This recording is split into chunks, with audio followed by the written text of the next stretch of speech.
До каде ќе оди со беззаконие во држава, наистина не ни е јасно.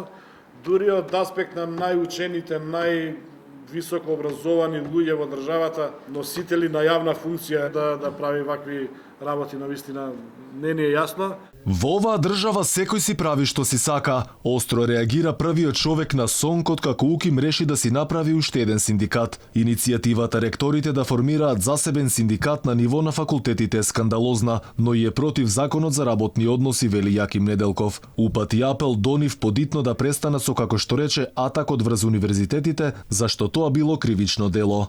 Веднаш да престане атакот за формирање на нов синдикат, со тоа ќе се заштитат и ректорите, деканите и генералните секретари на универзитетите за правење на кривично дело, да не ги малтретираат вработените во универзитетите и веднаш ректорите да не викнат нас, СОНК, како социјални партнери на ниво на работодавец да подпишеме колективни договори.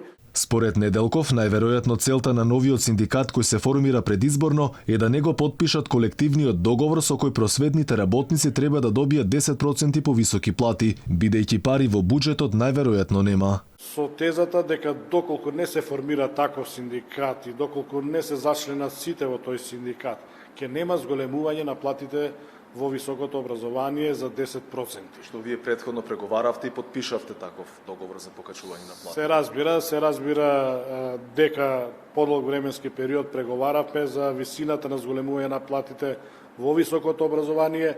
Значи, апсолутно не постои никаква причина се формира нов синдикат, освен ако нема некои скриени намери. Предходно на барањето од ректорите на државните универзитети да се формира нов синдикат, реагираше и независниот академски синдикат. Тие побара УКИМ веднаш да се откаже, зашто и онака високото образование го достигнало дното. Сега на потек се ректорите од државните универзитети да се изјаснат што ќе преземат понатаму.